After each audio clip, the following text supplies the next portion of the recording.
자, 이제 신경계 들어가도록 하겠습니다. 자, 오늘 공부할 신경계는 어떤 거냐 하면은 이게 신경 전달 체계예요. 신경 전달 체계. 우리가 앞에서 배웠던 감각기관에서 자극을 받아서 어떻게 뇌로 전달하게 되고, 이 뇌에서 명령을 내려서 어디로? 감각기관으로 이동시키는 하나의, 여기서 이쪽으로 전달하는 신경 전달 체계가 신경계가 됩니다. 이 신경계는 엄청나게 많은 수많은 신경세포로 구성이 되어 있는데, 이 신경세포가 뭐로 이루어져 있냐 하면은 첫 번째 뉴런이라는 신경세포로 되어 있어요. 이 뉴런이 그래서 뭐가 된다? 신경세포다. 그래서 신경계의 구조적 그리고 기능적 가장 작은 단위가 된다. 가장 작은 단위가 됩니다. 그러면 이제 시험 문제 잘 나오는 것은 이 뉴런의 구조. 뉴런은 어떻게 구조로 이루어져 있고 어떤 기능을 하는지 살펴보면은, 먼저 이렇게 별표 모양으로 이렇게 되어 있는 여기에 이런 식으로 이렇게 뻗어져 있고, 이렇게 마디로 이렇게 되어 있고, 그 다음에 여기 별표처럼 되어 있는 거에서 이렇게 가지처럼 이렇게 뻗어 있고, 요렇게 신경세포의 뉴런의 그림이에요. 그러면 하나씩 살펴보면은, 먼저 요 부분에 해당되는 요 부분, 요 별표처럼 해당되는 부분, 요 부분을 우리가 뭐라고 그러냐면은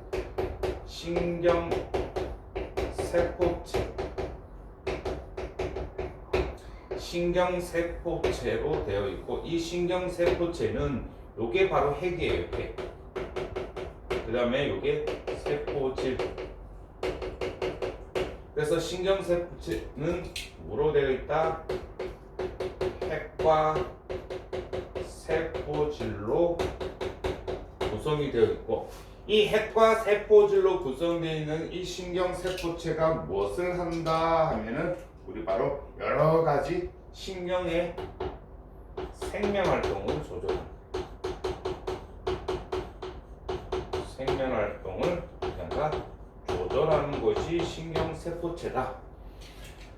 그 다음에 여기 신경세포체에서 이렇게 뻗어져 나오는 것, 그리고 가지 모양처럼 뻗어 나왔다 그래서 이거를 뭐라 그런다? 가지돌기라고 하고, 이 가지돌기는 다른 뉴런이나 감각기관, 이 감각기관으로부터 무엇을 받는다? 자극을 어떻게? 수용하는 기관. 다시 말하면 자극을 어떻게 한다? 받아들이는 곳이다. 그래서 다른 뉴런이라든지 혹은 감각기관, 우리 오감각에서 배웠던 얘네들이 어떻게 자극이 이렇게 오게 되면은, 맨 처음에 여기 있는 가지돌기들이 이 자극을 받아서 신경세포로 전달하고, 신경세포에서 이쪽으로 또 자극을 전달합니다. 그러면 요 마지막 끝에 있는 요 부분이 우리가 뭐라 부른다 하면 축삭돌기라고 이야기해요. 축삭돌기. 이 뉴런에서 제일 큰 부분이 차지하는 게 축삭돌기인데, 축삭돌기는 여기서 이만큼을 축삭돌기라고 해요. 축삭돌기. 그럼 축삭돌기는 어떻게 하는 거냐면은 자극을 어떻게 한다? 자극을 전달하는 거예요.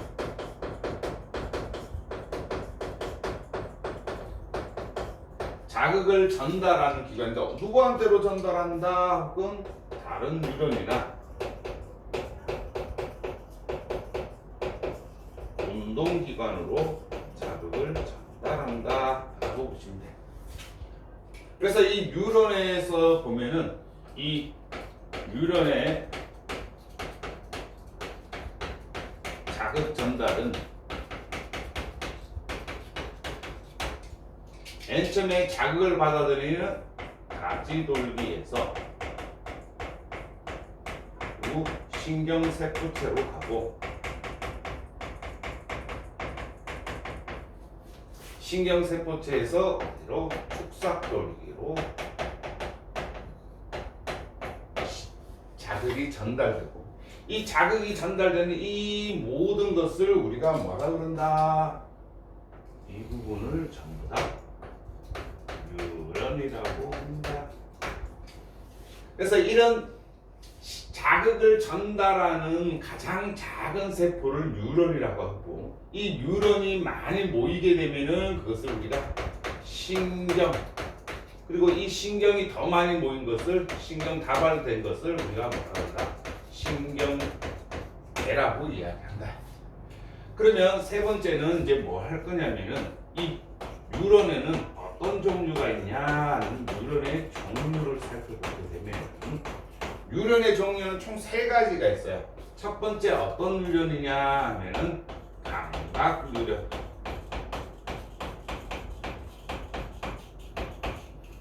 감각 뉴런은 어디에 붙어 있는 거니? 당연히 감각기관에 붙어 있는 거죠. 그렇죠? 감각기관에서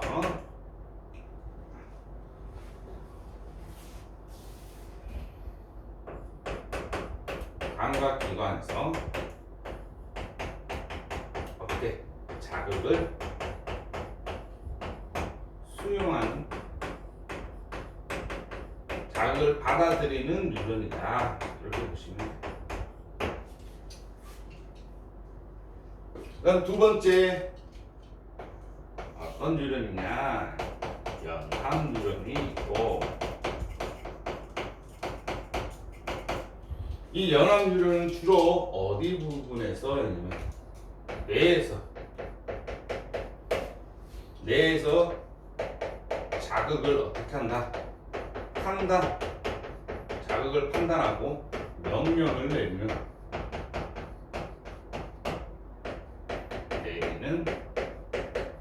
뉴런이다. 그다음 세 번째 누가 있냐면은 운동 뉴런이 있다. 운동 뉴런은 어디서? 이제 뇌에서 연합 뉴런에서 이렇게 명령을 내리면은 그 명령을 어디에? 우리 운동기관에다가, 운동기관에 명령을 어떻게 전달하는 뉴런을 말한다. 이렇게. 그래서 이 감각 뉴런 같은 경우에는 어디에 붙어 있니? 대부분 감각기관에 붙어 있고, 그다음에 연합 뉴런 같은 경우는 주로 어디? 뇌에 붙어 있고, 운동 뉴런은 운동기관.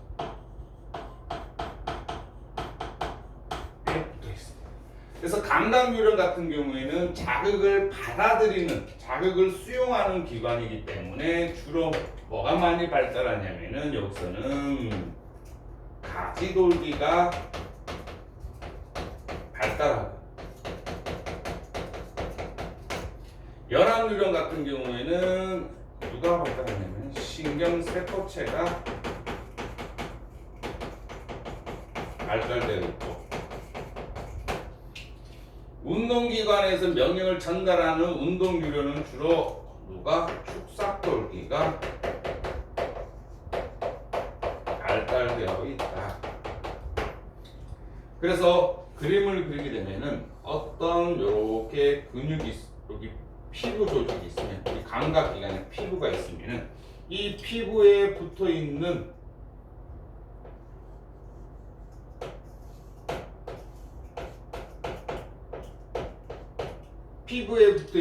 얘가 누가 된다? 얘가 바로 감각유련이 된다.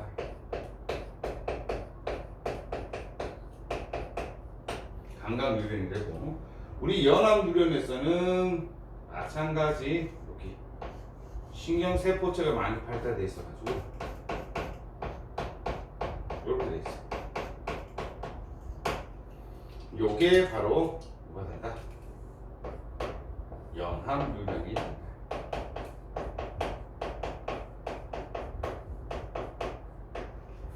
그 다음에 여기서 또 자극을 받아들여서 어디? 운동기관. 이때 운동기관은 뭐가 되겠니? 근육이 되겠죠. 팔다리. 여기로 전달되는 이것을 운동유련이라고 한다.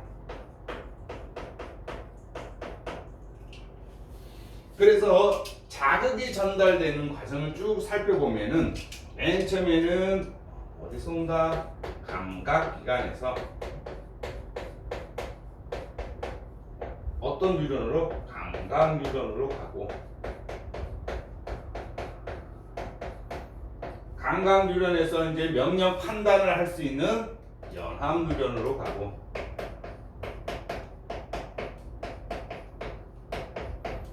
연합유련에서 판단 명령을 내리는 것을 운동유련을 통해 가지고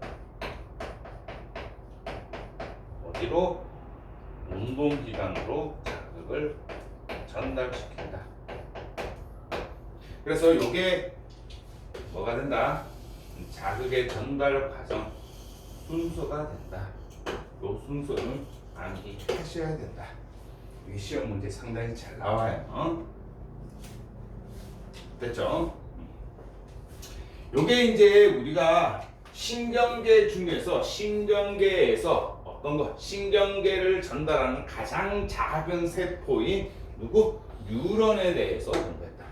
그래서 뉴런은 가장 작은 단위가 되고, 누구의? 신경계에서 가장 작은 단위가 되고, 이 신경계의 하나의 세포인 이 뉴런을 살펴보면은 가지돌기, 신경세포체, 축삭돌기로 자극이 이쪽에서 이쪽으로 전달이 된다. 그래서 자극을 받아들이는 이 가지돌기는 이 감각기관에서 자극을 받아들여서 이 세포질에 있는 신경세포체에서 그걸 보고 어떻게 명령 판단을 내려서 어디로? 축삭돌기를 통해 가지고 근육으로 어떻게 명령을 전달을 한다. 이렇게 해서 우리가 이제 뉴런의 종에 대해서 공부를 했고, 그러면 선생님 우리 신경계는 우리 온몸에 있는 신경계, 우리 온몸에 있는 신경계는 어떤 구조로 되어 있냐면은 이게 사람 머리고,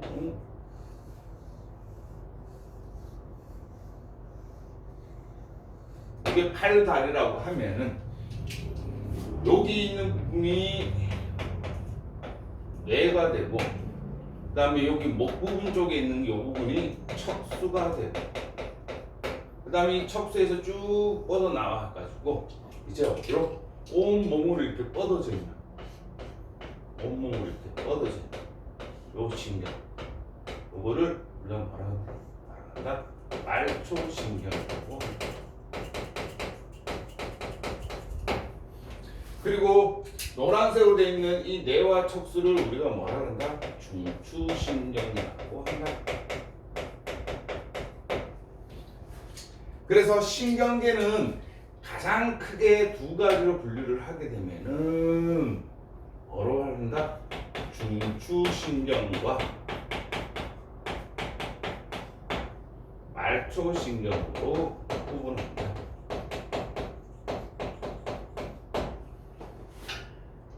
그럼 이 중추신경계는 다시 어떻게 우리가 잘 알고 있는 뇌 부분하고 누구 부분? 척수 부분으로 나누고, 이 말초신경은 다시 어떻게 나누냐면은 체성신경과 그 다음에 자율신경으로 나눈다. 이렇게 나눴습니다. 이제 우리 온몸에 있는 신경 신호를 전달하는 체계를 전부 다 요약을 하게 되면은 가장 중심이 되는 게 뇌, 그 다음에 요 목으로 오는 척수, 그 다음에 척수에서 온몸 팔다리로 뻗어져 있는 신경을 말초신경이라고 한다. 자, 시험 문제 잘 나오는 것은 요 뇌가 시험 문제 상당히 잘 인정하죠. 중추신경계에서 제일 중요한 부분. 그래서 이 뇌와 척수 같은 경우에는 중추신경이기 때문에 엄청나게 우리 몸에서 보호해야 되기 때문에 단단한 뼈로 어떻게 한다? 보호하고 있다. 보호하고 있다. 그래서 뇌 같은 경우에는 어떻게? 단단한 뼈, 그렇죠? 두개골로 보호를 하고 있고, 이 척수 같은 경우도 너무 중요하기 때문에 어디 척추뼈 속에 이렇게 척수라는 신경이 보호되고 있다. 그러면 뇌는 우리가 잘 알고 있다시피 여러 가지 뇌로 나눌 수 있는데, 자, 선생님이 이 뇌를 크게 한번 다시 그리면은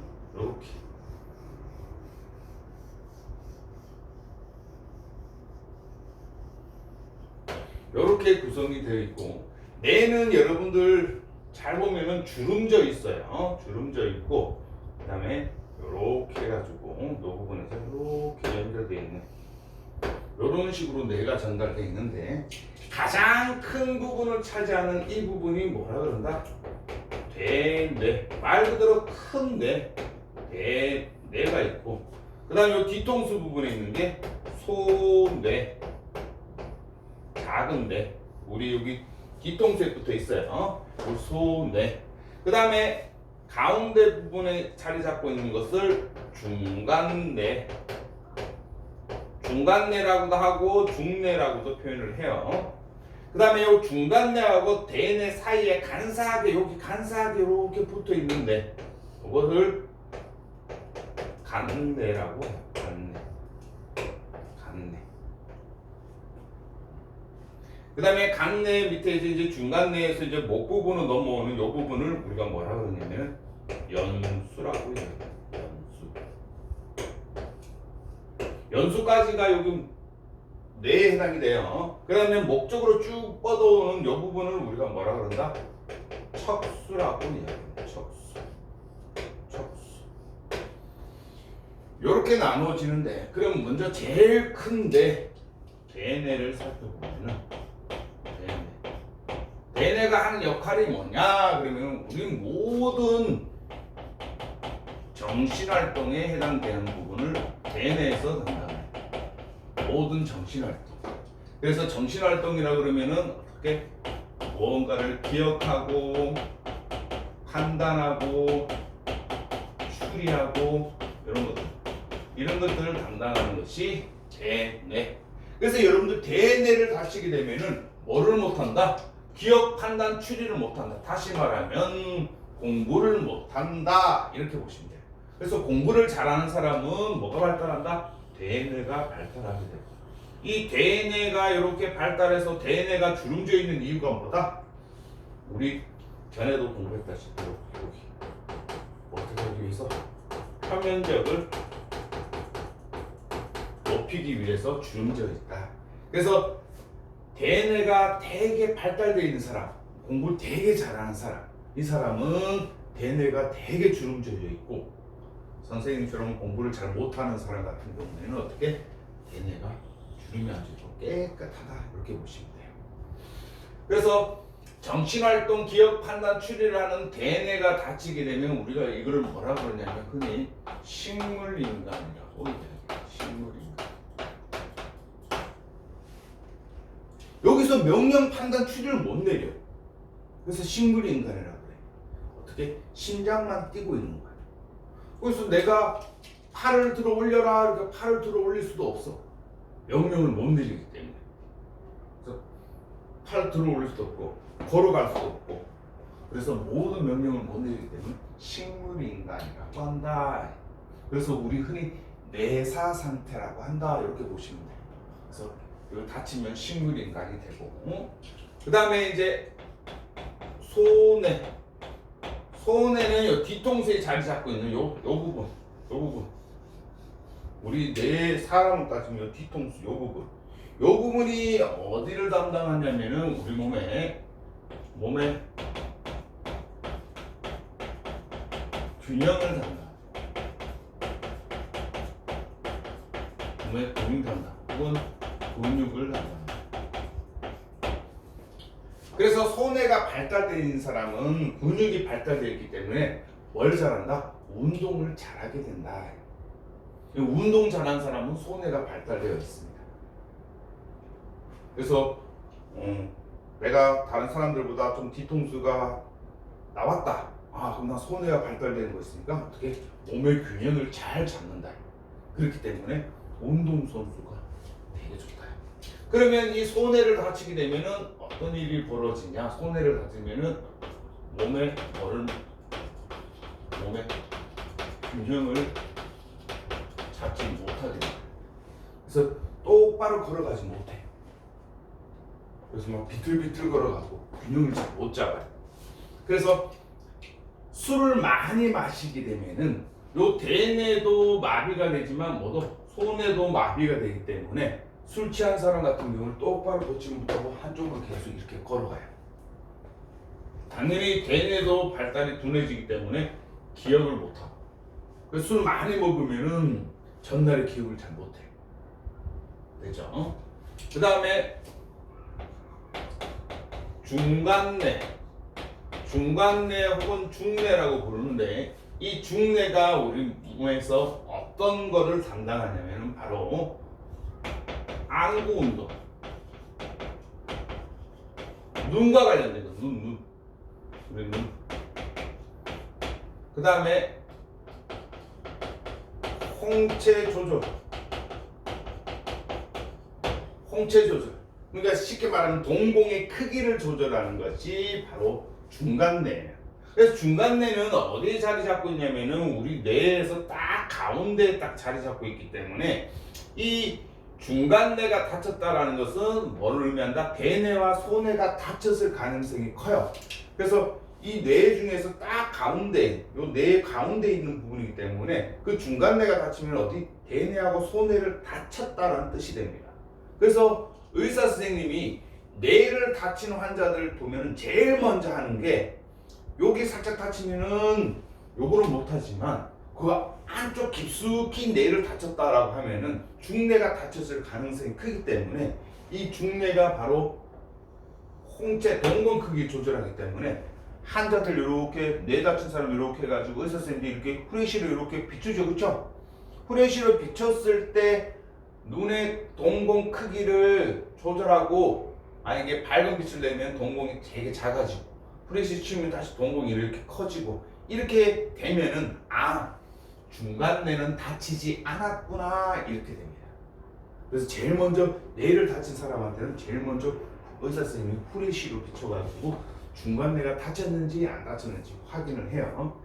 그 다음에 얘 같은 경우에는 또 중요한 게 뭐냐면은 바로 대뇌의 명령을 받지 않는 뭐가 된다? 반사 운동의 중추가 된다. 얘는 대뇌의 명령을 받지가 않습니다. 이거 되게 중요해요. 반사 운동의 중추. 반사 운동의 중추가 되기 때문에 나 빛이 많은 곳에서 동공 크기를 계속 크게 하려고 해도 눈부셔가지고 자동적으로 동공이 작아져요. 이거는 뇌가 동공 크기를 크게 해라 작게 해라 명령을 내릴 수가 없어요. 그 다음 마지막으로 연수입니다. 자, 연수는 우리 항상성 유지한다. 항상성 유지한다. 여기 간내가 빠졌구나.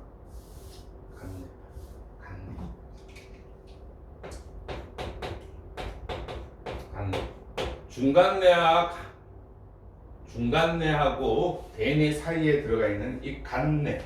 간내가 하는 역할은 뭘까? 이 간내가 바로 우리 몸에 항상성을 유지시킨다. 항상성.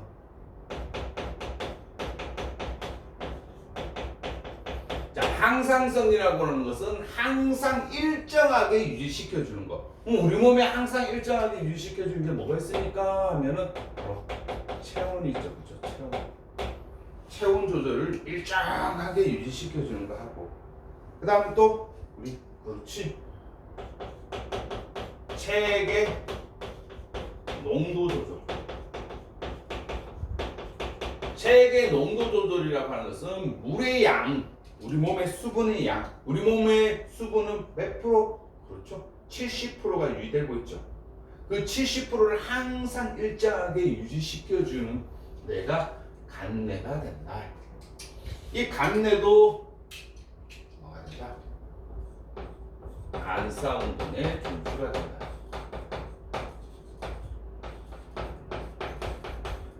반사운동의 중추가 된다. 이 반사운동의 중추는 뒤에 부분에 가서 다시 배웁니다. 그래서 반사운동의 중추가 된다. 그 다음에 이제 마지막 연수. 자, 이 연수는 척수랑 연결되어 있기 때문에 연뇌라고 부르지 않고 수라고 불러요. 이 연수가 하는 얘기가 뭐가 하냐 하면은 바로 우리 연수가 우리 모든 우리 생명 활동에 중요한 역할을 하는 생명 활동을 유지시키는, 조절하는 뇌가 연수가 됩니다. 그래서 이 생명 활동을 유지하는, 조절하는 애들은 그래서 우리 몸에 심장 박동,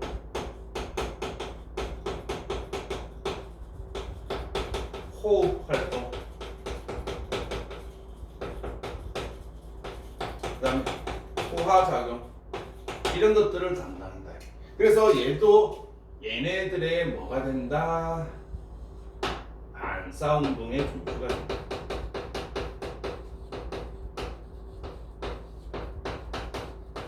자, 반사운동의 중추라는 것은 대뇌의 영향을 받지 않는다 이 말. 내가 명령을 내리는 대로 행동이 되지 않는다. 다시 말하면 심장박동 쿵쾅쿵쾅 뛰고 있는데 얘는 연수의 명령을 받지 대뇌의 명령을 받지 않는다. 그래서 내가 심장 멈춰 이렇게 명령을 내려도 얘는 멈추지 않고 계속 뛴다 이 말. 그러면 연수를 다치게 되면 어떻게 될까? 심장박동을 조절 못하기 때문에 어떻게 되겠니? 죽겠죠, 그렇죠? 그래서 여기 연수, 간내, 중간내 요 세 가지 뇌는 상당히 중요하기 때문에 뇌관이라고도 부르는데, 요거는 여러분들 생명과학 1 시간에 이제 배워볼 수 있으니까 오늘 넘어가고, 그 다음 마지막 척수. 척수는 얘는 우리가 흔히 알고 있는 무릎 반사. 무릎 반사 알죠? 이렇게 무릎 탁 치면 탁 올라가는 거. 그 무릎 반사. 그 다음에 회피 반사. 그다음에 뭐가 되냐? 중추가 된다. 중추가 된다. 그래서 요 네 종류는 여러분들 그림하고 판단할 수 있어야 돼요.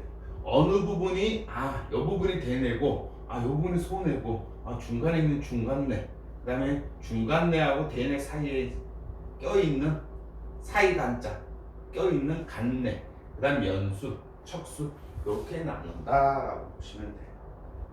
그 다음에 이제 온몸에 뻗어있는 말초신경으로 가는데, 이 온몸으로 뻗어있는 이 말초신경은 크게 체성신경. 체성신경은 누구의 명령? 대뇌의 명령을 받는다. 뇌의 명령을 어떻게 받아들인다. 그래서 뇌의 명령을 받아들이기 때문에 얘는 감각신경과 운동신경이 여기에 포함이 된다. 그래서 체성신경계는 그렇게 중요한 게 없어요. 중요한 거는 이 자율신경계가 중요합니다. 자율신경. 자율신경이 왜 중요하냐? 자율신경계는 뇌의 명령을 받지 않는다. 그래서 뇌의 명령을 받지 않고 우리 몸을 조절하는 것을 자율신경계라고 하고, 이 자율신경계는 다시 뭐로 나누냐면은 교감신경과 부교감신경으로 나눠요.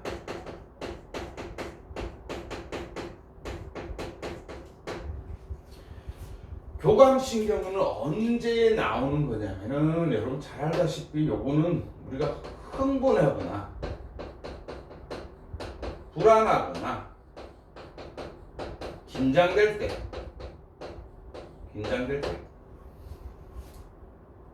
나오는 거고, 부교감신경은 너무 편안할 때 나타나는. 그래서 이 교감신경과 부교감신경은 서로 어떤 관계다? 서로 얘하고는 서로 반대되는 거다. 반대되는 것으로서 교감신경은 흥분, 불안, 긴장할 때 나오고, 부교감은 되게 편안할 때 나오는 건데, 이것은 서로 반대되는 역할을 하면서 우리 몸에 일정하게 유지시켜 주는 거. 서로 반대되면서 일정하게 유지시켜 주는 것을 우리가 뭐라 그러냐면 기량작용이라고 해요. 기량작용. 서로 반대되는 물질이 나와서 항상 일정하게 유지시키는 기량작용을 해가지고 뭘 한다? 항상 일정하게 하는 것을 우리가 항상성이라고 하죠. 항상성. 이렇게 된다. 그러면 교감신경일 때 무엇이 나오고 부교감신경일 때 무엇이 되는지 한번 보면, 첫 번째가 뭐냐면 심장박동이에요. 심장박동 교감신경일 때는 내가 불안하거나 흥분하거나 긴장됐을 때 심장박동은 어떻게 되니? 엄청나게 빨라지죠. 그렇죠? 그래서 촉진 교감신경일 때는 심장박동이 촉진되고, 부교감신경일 때는 반대니까 어떻게 된다? 억제된다.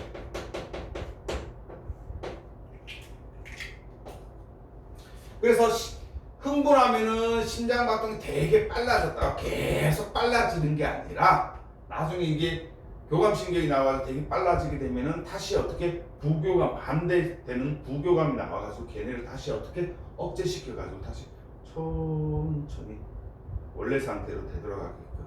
그래서 심장이 1분에 몇 번? 심장박동 맥박, 우리가 맥박이라고 하죠. 그렇죠? 그게 한 80에서 120분 그 사이에서 뛸 수 있게끔 계속 일정하게 유지시킨다. 그 다음에 심장박동 말고 이제 뭐 호흡. 여러분 불안하거나 긴장하거나 흥분되면은 심장박동이 되게 빨라지니까 호흡이 어떻게 되겠니? 호흡도 촉진되겠죠. 그렇죠? 호흡이 되게 빨라진다. 그럼 얘는 억제된다.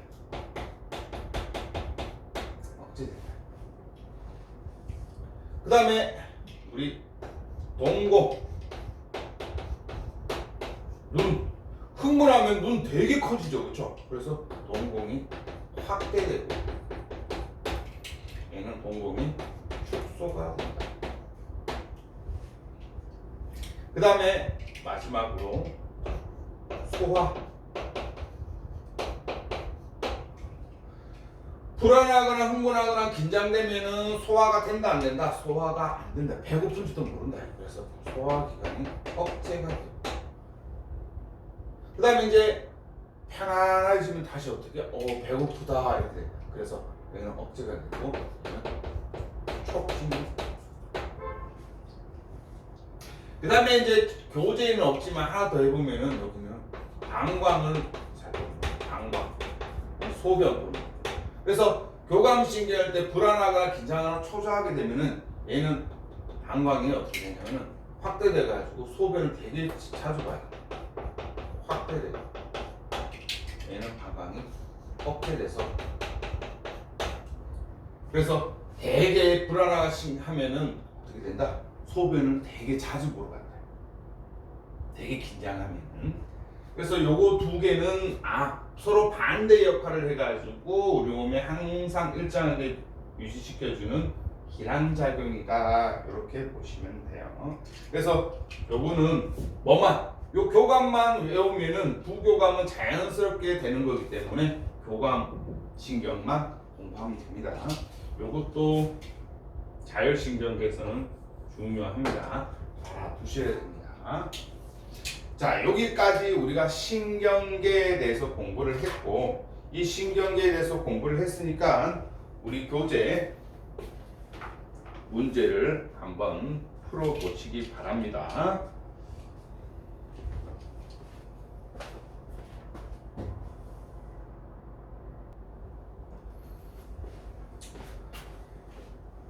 자, 이번에는 세 번째 자극에 대한 반응에 대해서 자극에 대한 반응. 맨 처음에 우리 몸에서 어떤 자극이 오게 되면은 그 자극을 받아들이는 뉴런, 어떤 뉴런? 그렇죠? 감각뉴런이었죠. 그렇죠? 이 감각뉴런에서 자극을 전달하게 되면은 이 자극에서 어떻게 뇌로 가게 되고, 뇌에서 어떻게 어떤 반응을 하게 되는데, 이때 자극에 대한 반응에서는 종류가 두 가지가 있는데, 이 뇌의 명령을 받느냐 받지 않느냐, 이렇게 두 가지로 나눠져요. 그럼 첫 번째는 어떻게 뇌의 명령을 받는 반응, 어떻게 하냐, 의식적인 반응이고, 의식적인 반응. 자, 이 의식적인 반응은 누구의 명령을 받는다? 대뇌의 명령을 받는다. 그래서 대뇌가 중추가 된다. 그래서 얘네는 자신의 자신의 의지에 따라 내가 하고 싶냐 하고 싶지 않냐 해서 뇌가 판단해 가지고 자신의 의지에 따라 일어나는 반응을 말한다.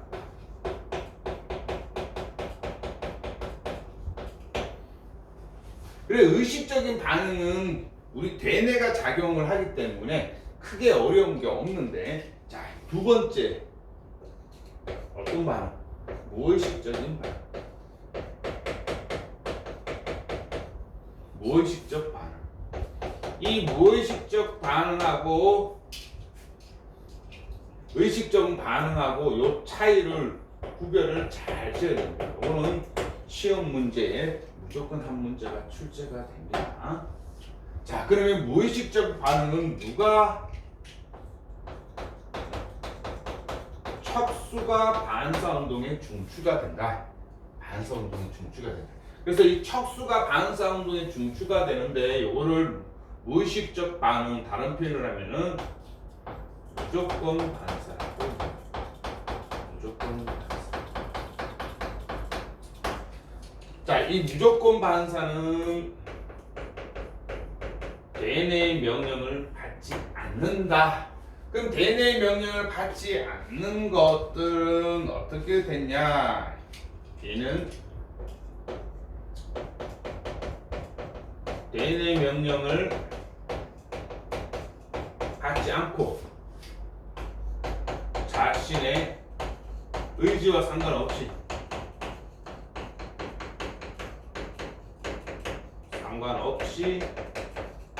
일어나는 반응을 말합니다.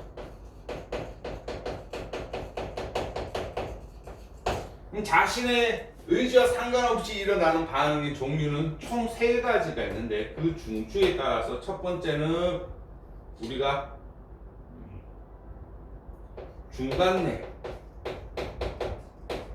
중간뇌가 있고, 두 번째는 누가 있냐면은 간뇌가 있고, 세 번째는 누가 있냐면 연수가 있고, 네 번째는 누가 있다?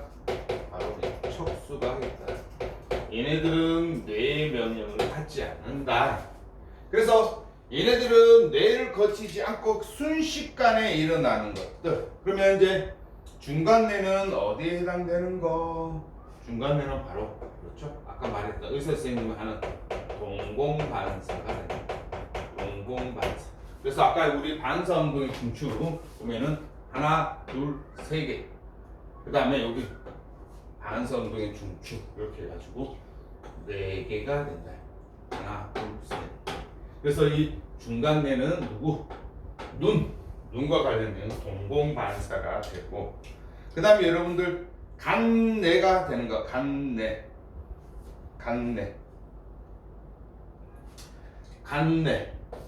간뇌는 우리가 아까 얘기했다면은 체온 조절, 체액 농도 조절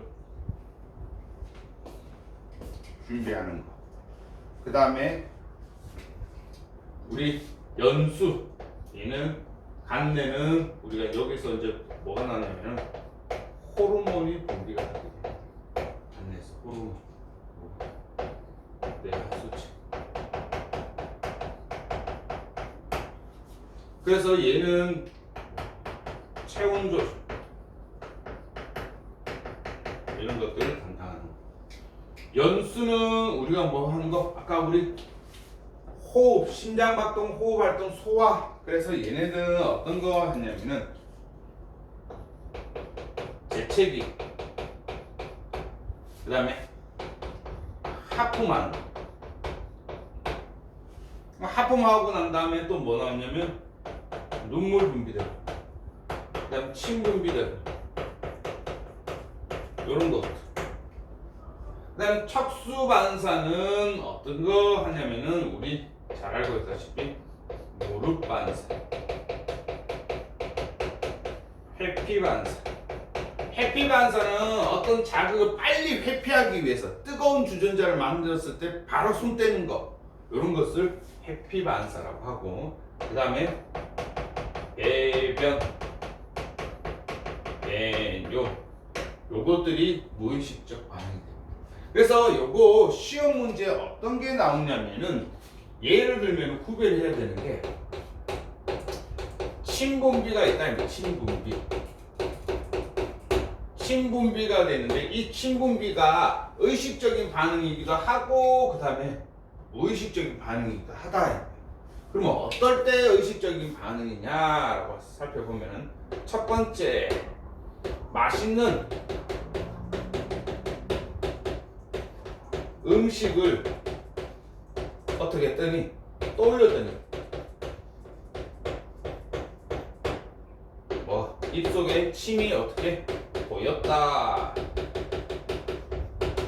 요거는 내 입속에서 되게 맛있는 거, 오늘 엄마가 맛있는 거 해준다 그랬는데 그 맛있는 거 생각하니까 나도 모르게 입속에 침이 고였다. 이것은 생각을 했다는 거야. 떠올렸다. 그러니까 얘는 뭐가 된다? 의식적 반응이 된다. 의식적 반응이 된다. 하지만 두 번째는 어떤 게 있냐면은, 내가 음식을 먹었어. 그 음식을 먹으면은 소화를 시키기 위해서, 소화시키기 위해서 어떻게 침분비되는 거. 요거는 무슨 의식이 된다? 요거는 무의식적 반응, 무조건 반사가 된다. 무조건 반사. 그래서 같은 침분비라 그래도 구별할 수 있어야 돼요. 그 다음에 또 어떤 게 있냐면은, 우리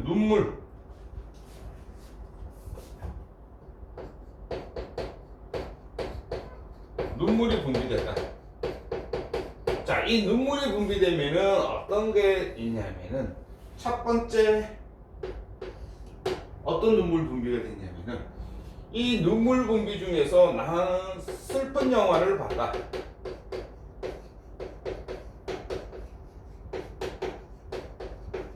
슬픈 영화를 보았더니 눈물이 났다. 이거는 뭐가 된다? 의식적인 반응이 된다. 의식적인 반응이 된다. 그 다음에 무의식적인 반응은 먼지가 눈에 들어왔다. 요것은 먼지가 눈에 들어와도 눈물이 나는 것은 뭐에 해당이 된다? 무의식적 반응이겠네. 무의식적 반응, 무조건 반사가 된다. 그래서 요 의식적인 반응과 무의식적인 반응, 무의식적인 반응에서는 중간내는 어떻게 우리 눈과 관련된 거, 그 다음에 연수 같은 경우에는 우리 호흡, 심장박동 이런 것들이 해당되고, 척수 같은 경우에는 회피, 무릎 올라오는 거, 이런 것들이 무의식적 반응에 해당이 된다. 이렇게 보시면 돼요. 그러면은 선생님이 이제 순서를 한번 어떤 자극이 왔을 때 어떤 반응으로 일으켜지는지 한번 선생님하고 같이 한번 봅시다. 자, 이게 예를 들어보면은 이게 사람의 눈이에요. 사람의 눈이고, 요게 사람의 뇌예요. 뇌고, 그 다음에 이제 쭉 여기 돼가지고 이걸 되게 확대를 시키는 거예요. 확대를 시키는 거 뭐냐면 이게 척수예요. 척수. 그 다음에 여기는 우리 피부라고 하고, 여기는 근육이라고 하면은 여기에 이제 잘 연결되어 있는 것들. 자, 먼저 눈에서 뇌로 가는 거, 이것을 A라고 하고, 뇌에서 명령 판단을 내리는 것을 B라고 하고, B에서 이제 쭉 내려서 척수로 연결되는 것을 C라고 하고, 척수에서 척수로 또 연결되는 걸 D라고 하고, D에서 피부 쪽으로 가는 걸 E라고 하고, 그 다음에 근육으로 가는 걸 F라고 하고, 그 다음에 이쪽으로 또 다시 반대쪽으로 가는 것을 G라고 하면은, 첫 번째 이제 어떤 경우가 있냐면, 첫 번째 우리가 이렇게 눈을 감고 이렇게 더듬어 가지고 책상 위에 무슨 연필을 이렇게 집어 올렸다, 이렇게 됩니다. 눈을 감고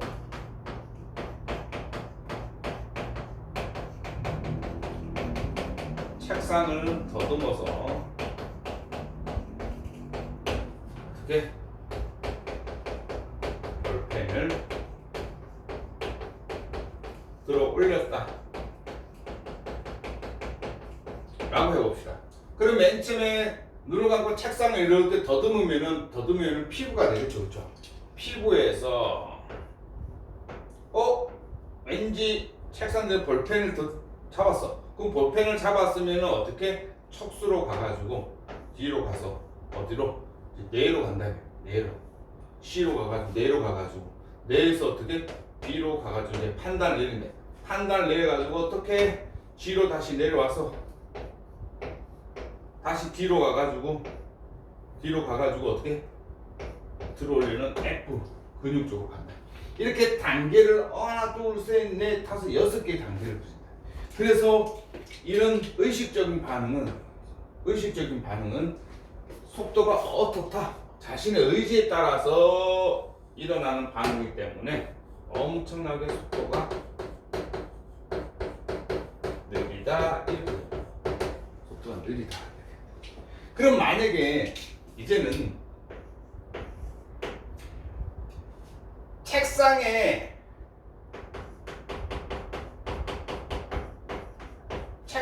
앞정을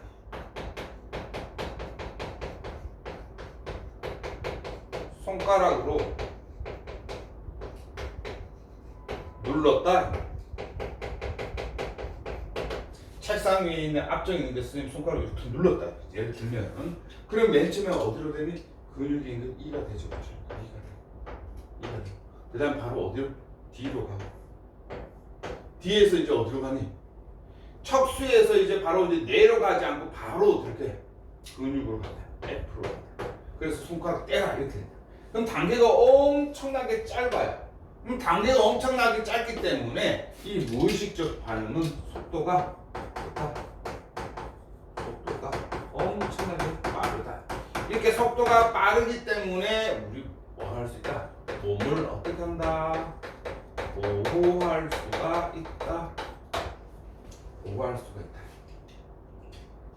만약에 앞정을 찔렸는데 앞정 찔렸다 그러면은 이 단계로 계속 하게 되면은 E로 왔다가 D로 가서 C로 가가 대뇌로 가가지고 뇌에서 아프다 느꼈다. 아프다 그러면 다시 어떻게 D로 가가지고 F로 가면은 이제 손 떼라 명령을 손 뗐다 이렇게 되면은 벌써 이미 손 앞정이 찔려가지고 피가 철철 날 거다.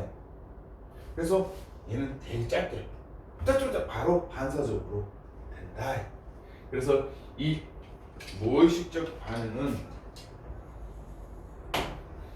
뇌의 명령을 받지 않는다라는 게 상당히 중요합니다. 됐나요? 뇌의 명령을 받지 않는다. 그래서 얘는 중추가 얘네들이 무의식적 반응의 중추가 되고 의식적인 반응은 뭐가 대뇌가 중추가 된다라는 거 알아두시면 되겠습니다.